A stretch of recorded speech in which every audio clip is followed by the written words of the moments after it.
ये कर लिया अगर अच्छे से तो जेई में मजे ही मजे सिलेक्शन होके रहेगा। हमारे मन में कई बार चल रहा होता है कि इंपॉर्टेंट टॉपिक्स पता लग जाए कि कौन से मुझे पहले पढ़ने, किस ऑर्डर में पढ़ने हैं, किसका कितना वेटेज है, तो स्कोरिंग इफेक्टिव हो जाती। मिनिमल एफर्ट के साथ जो मैक्सिमम वेटेज दे, मैक्सिमम स्कोरिंग दे, उनको हम प्रायोरिटी 1 कहेंगे। मैं आपके सामने प्रस्तुत कर रहा हूं कि 2023, 22 और 21 में कितने क्वेश्चंस आए इन पर्टिकुलर चैप्टर से। Every paper 1 question guaranteed. Hello everybody, कैसे हैं आप लोग? स्वागत है आप सभी का एक बड़े ही मजेदार सेशन में और बड़े ही इंपॉर्टेंट सेशन में, जो है discussion about high weightage topics in JEE Main. क्योंकि हमारे मन में कई बार चल रहा होता है कि इंपॉर्टेंट टॉपिक्स पता लग जाए कि कौन से मुझे पहले पढ़ने, किस ऑर्डर में पढ़ने हैं, किसका कितना वेटेज है, तो स्कोरिंग इफेक्टिव हो जाती है और रैंक भी ऊपर बढ़ सकती है। सिलेक्ट ना हो रहे हो तो सिलेक्शन हो जाता है ना। तो चलिए इसी बारे में चर्चा करेंगे। जो लोग नहीं जानते उनको बता दूं, मेरा नाम है Abhilash Sharma and I am the physics faculty at PW. अभी करंटली मैं पाठशाला 11th जेई में भी फिजिक्स ले रहा हूं। उसके साथ साथ अर्जुना बैच में भी आप मुझे देख सकते हैं। YouTube पे भी आप मेरे नाम के साथ टॉपिक सर्च करके मेरे लेक्चर्स देख सकते हैं। तो चलिए शुरू करते हैं discussion about the high weightage topics in JEE Main. ये सेशन ऐसा नहीं कि बिल्कुल भी हवा में मैं बोले जा रहा हूं और बिना किसी तथ्य के आधार पे नहीं, बिल्कुल तथ्यों के आधार पे डेटा एंड फैक्ट्स के साथ आपको प्रेजेंट करूंगा, along with the data of number of questions asked from each chapter। और देखिए, सिर्फ मेरा मकसद ये नहीं कि आपको नंबर ऑफ क्वेश्चन बता दूं, किस में ज्यादा आए वो बता दूं, आपको ये भी बताऊंगा कि किस ऑर्डर में पढ़ना चाहिए। तो ये सेशन डुअल हेल्पफुल है, आपको बताता भी कौन इंपॉर्टेंट है और ये भी बताएगा कि पहले किसको करें जो कम एफर्ट में ज्यादा स्कोर दे दे, है ना। तो इस हिसाब से मैंने क्या किया है कि नॉट ओनली आपको वेटेज बताया बट एक प्रायोरिटी लिस्ट भी मैं आपको दूंगा कि किस प्रायोरिटी में इन चैप्टर्स को किया जाना चाहिए। मिनिमल एफर्ट के साथ जो मैक्सिमम वेटेज दे, मैक्सिमम स्कोरिंग दे, उनको हम प्रायोरिटी 1 कहेंगे।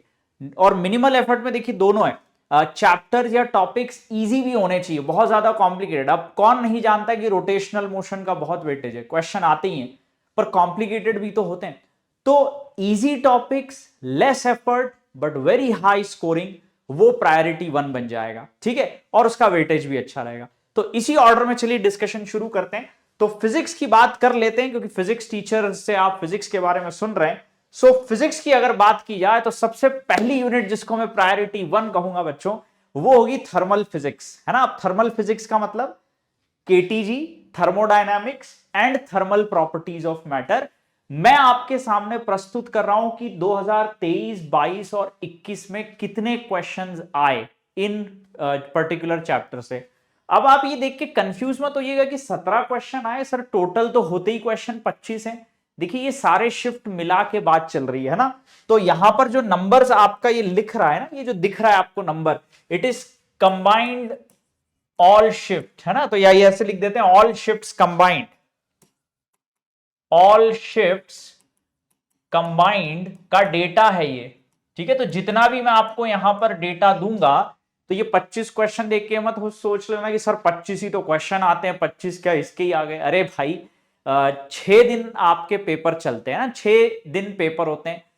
हर दिन 2 टेस्ट कंडक्ट किया जाता है, सेशन 1, सेशन 2, है ना। और उसमें भी अलग अलग कोड चलते हैं। तो ऐसे करके लगभग 24 पेपर थे। Total number of papers if you will look at कि टोटल पेपर्स कितने हुए, तो ऐसे आपको निकल के आ जाएगा कि लगभग 24 पेपर हुए थे, है ना। तो 24 पेपर्स में से कितने क्वेश्चंस आपको देखने को मिले, तो देखिए ये बता रहा है कि 17 मिले, यानी 24 में से 17 क्वेश्चन। कुछ पेपर में केटीजी नहीं आया, लेकिन थर्मोडायनामिक्स आप देख सकते हैं हर पेपर में एक आया और कुछ में तो एक एक्स्ट्रा भी आ गया, यानी 2 क्वेश्चन भी आ गए। तो थर्मोडायनामिक्स कितना इंपॉर्टेंट हो जाता है, लेकिन थर्मोडायनामिक्स बिना केटीजी के समझा नहीं जा सकता, है ना।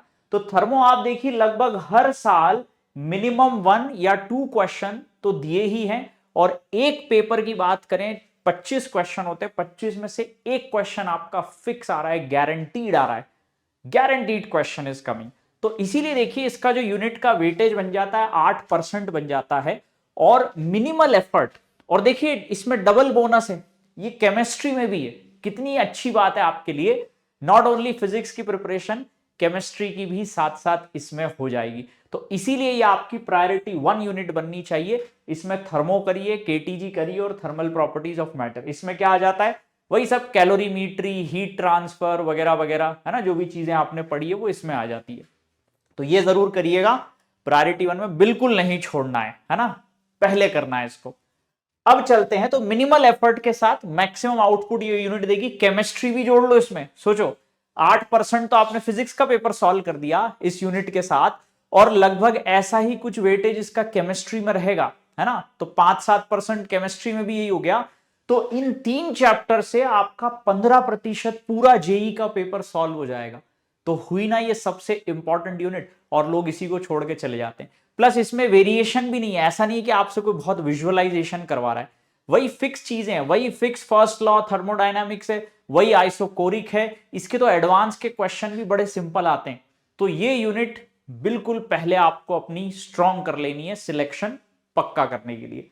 चलते हैं ऐसी दूसरी यूनिट जो कम एफर्ट के साथ ज्यादा वेटेज दे। तो कम एफर्ट के साथ ज्यादा वेटेज देने वाली जो दूसरी आपकी आ रही है, दैट इज मॉडर्न फिजिक्स। देखिए 9% वेटेज मॉडर्न फिजिक्स का, जस्ट 3 चैप्टर्स करना है, सिर्फ 3 चैप्टर करिए, 9%। देखिए फिर से 24 पेपर्स हुए थे, 24 पेपर में लगभग हर एक में डुअल नेचर मैटर का एक क्वेश्चन था। So every question, every paper 1 question guaranteed. इनमें भी देखिए लगभग एक क्वेश्चन, है ना, हार्डली 3 या 4 पेपर ऐसे हुए जिसमें कि एक क्वेश्चन नहीं आया, बाकी सब में आया। तो सोचिए कितना महत्वपूर्ण यूनिट हो जाती है। इसका मतलब 3 क्वेश्चन आप मान के चल सकते हैं इन तीनों चैप्टर से। तो 3 चैप्टर छोटे छोटे और 3 क्वेश्चन। अगेन इसमें भी एडवांटेज है, atomic physics again in chemistry. सोचिए, सो केमिस्ट्री का भी, न्यूक्लियर फिजिक्स, ये भी काफी पोर्शन केमिस्ट्री से मिलता है। तो थर्मो मॉडर्न जिसने कर लिया उसका तो वैसे ही सिलेक्शन के चांस बढ़ गए। इसको भी देखिए केमिस्ट्री फिजिक्स मिला लें अगर इनका वेटेज, तो 8 और लगभग 6 मान लीजिए, 15% मान लीजिए, 8 और 7 15% पेपर ये हो गया। इसमें 9 ये आप और जोड़ लीजिए, है ना, 24, और मान लीजिए 6% ये केमिस्ट्री में, 30% लीजिए। 30% पेपर सिर्फ और सिर्फ 3 ये चैप्टर और 3 ये चैप्टर, 6 चैप्टर करके सॉल्व हो गया। सोचिए अब आप। सो 30% मैंने बहुत ज्यादा स्ट्रेच कर दिया हो केमिस्ट्री में, तो 25% ले लो, है ना।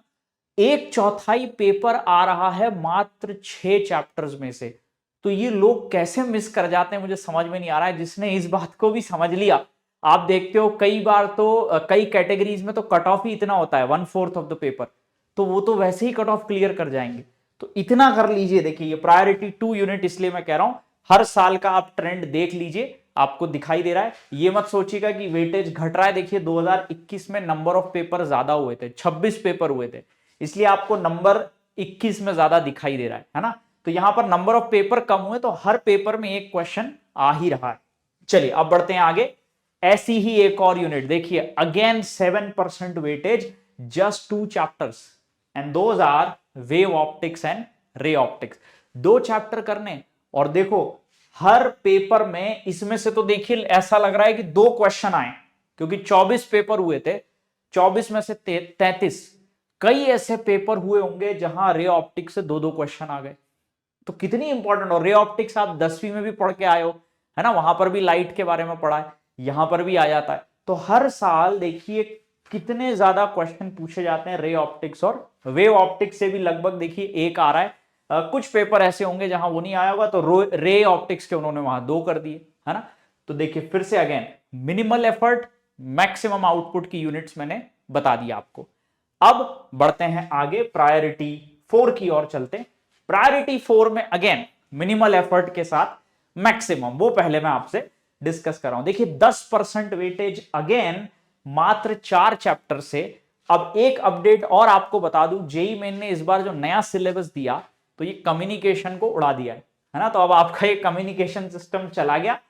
तो या तो हम ये कह सकते हैं कि अब सेमीकंडक्टर से और ज्यादा क्वेश्चन पूछे जाएंगे, या ये 10% से मान लीजिए 8% या 7% पे फिसल जाएगा। बट नंबर ऑफ चैप्टर पढ़ने के भी तो कम हो जाएंगे, सिर्फ 3 चैप्टर हो जाएंगे। सिर्फ 3 चैप्टर से अगर 7% फिर से आ रहा है, again minimal effort maximum output. देख सकते हैं आप सेमीकंडक्टर से अगेन हर साल एक क्वेश्चन आ रहा है। 21 में तो 2-2 क्वेश्चन थे हर पेपर में, एवरी पेपर ऑलमोस्ट 2 क्वेश्चंस। तो ये सेमीकंडक्टर इंपॉर्टेंट यूनिट है और अभी भी बनी हुई है। ईएम वेव है, बड़ा छोटा सा टॉपिक।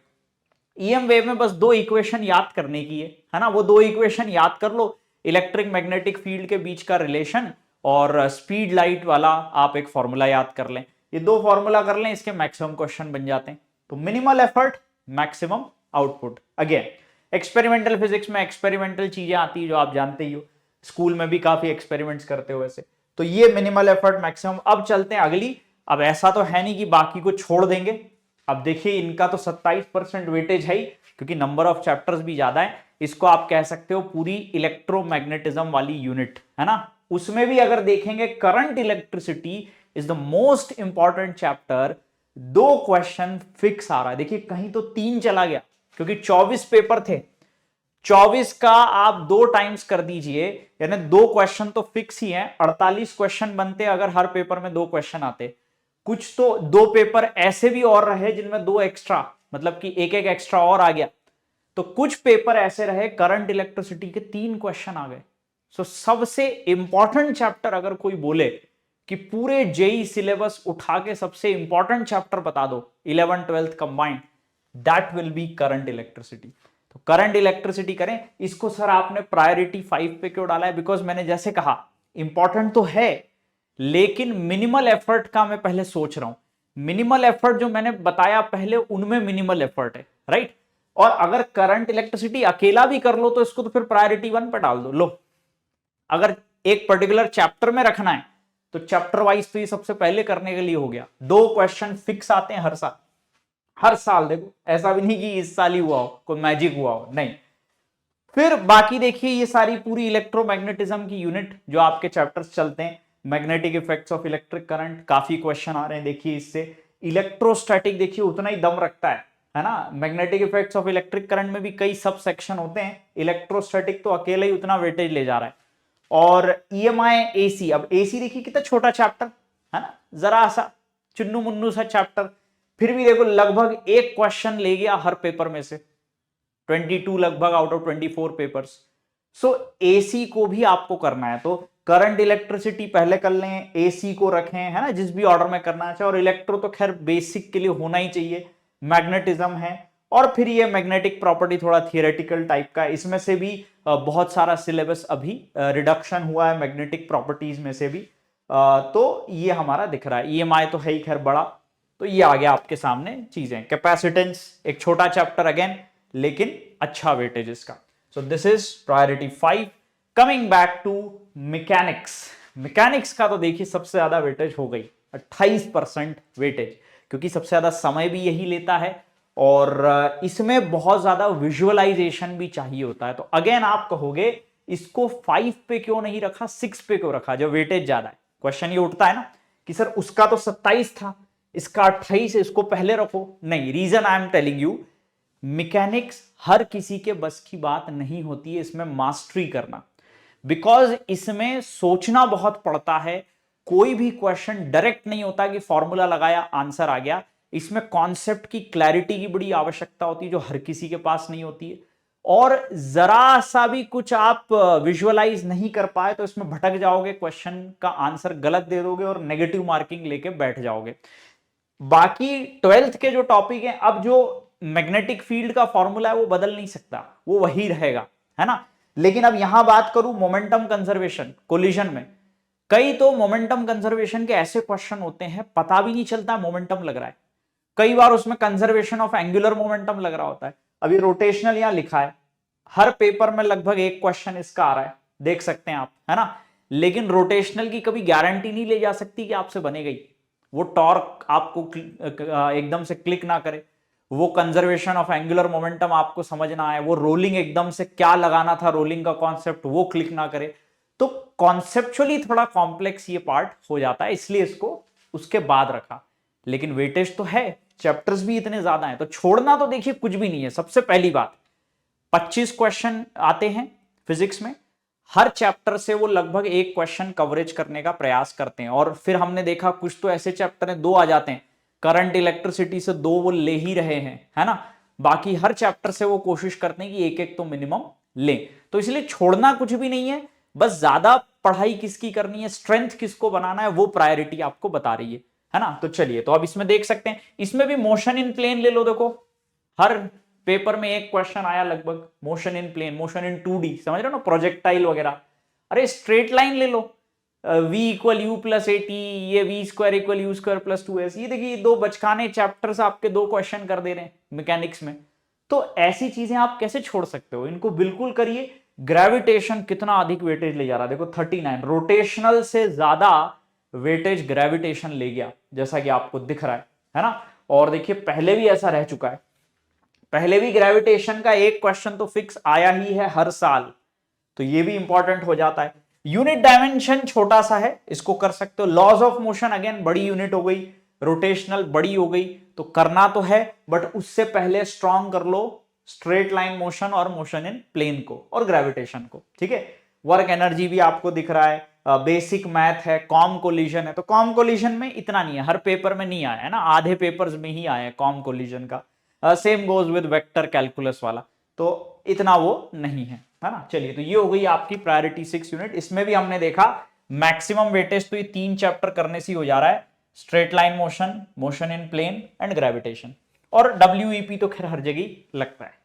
अब आते हैं प्रायोरिटी 7 यूनिट, जो कि मैकेनिक्स का पार्ट 2 भी कह सकते हो। ये बच्चों को सबसे ज्यादा समस्या भी पैदा करती है, इसलिए इसको 7th स्पॉट पे रखा हुआ है ना, ऑन प्रायोरिटी 7। वाई? बिकॉज ये यूनिट्स बहुत लेंदी हैं। अब फ्लूइड्स की बात कर लो, फ्लूइड्स कितनी लेंदी यूनिट है, इतनी बड़ी यूनिट आप कर रहे हो, तब भी जाके हर पेपर में मात्र एक क्वेश्चन मिला। कितने कॉन्सेप्ट्स हैं सोचिए फ्लूइड्स के, all the way starting from pressure variation with depth आप पढ़ते हो, फिर उसके बाद आर्किमिडीज प्रिंसिपल, फिर फ्लो में आते हो Bernoulli equation, continuity equation, efflux speed, फिर उसके बाद विस्कोसिटी पार्ट शुरू हो जाता है, टर्मिनल वेलोसिटी, फिर सरफेस टेंशन शुरू होता है, फिर एक्सेस प्रेशर इन बबल होता है। इतना लंबा ये चैप्टर चलता है, रोटेशनल से भी बड़ा चैप्टर लगता है फ्लूइड पढ़ाने जाते हैं, तो लेक्चर भी इसमें ज्यादा लग जाते हैं ना। इतना बड़ा, फिर भी हर पेपर में एक क्वेश्चन आ रहा है। उससे तो अच्छा हमने देखा था वो छोटू सा एक मॉडर्न फिजिक्स का चैप्टर कर लेते थे हम, उसमें से एक क्वेश्चन आ जा रहा है, KTG में से एक क्वेश्चन आ जा रहा है। तो इतना बड़ा करें एफर्ट और आए क्वेश्चन एक, तो ये इतना जस्टिफाइड नहीं है। तो ये आप लास्ट 7th प्रायोरिटी पे डाल सकते हैं, ये सब SHM वेव्स, है ना। देखिए एक एक क्वेश्चन ये दे रहे हैं मात्र उठा के। सॉलिड्स इजी चैप्टर है ना, तो एक आ रहा है कभी तो नहीं आ रहा है, तो इसलिए 7th में रखा है। तो complicated units, maximum effort they want, maximum time they require, complexity है, फिर भी एक क्वेश्चन। तो इससे तो अच्छा मैं फोटो इलेक्ट्रिक ना कर लूं, एटॉमिक स्ट्रक्चर ना कर लूं, उससे एक एक आ जा रहा है ना। करंट इलेक्ट्रिसिटी एक ही चैप्टर पढ़ लो जो इतना ही बड़ा है फ्लूइड्स जितना, पर 2 क्वेश्चन तो आ रहे हैं कम से कम, तो ये वाली बात हो जाती है। और लास्ट में ये सारे आपके चीजें मैंने कर दी, आपको बता दिया कि इतनी यूनिट्स होती। तो फिर से कह रहा हूं कि पढ़ना तो सब कुछ है, बेसिक हर चीज का करके जाना है, पर आपको जो स्ट्रेंथ बनानी है वो इस प्रायोरिटी के अकॉर्डिंग बनानी है। आपकी स्ट्रेंथ ये यूनिट्स होनी ही चाहिए, without these units you will not be able to clear the JEE. और ये कर लिया अगर अच्छे से, तो जेई में मजे ही मजे सिलेक्शन होके रहेगा। तो चलिए, thank you for the sessions and मिलते हैं अब हम क्लास में। Good bye all of you.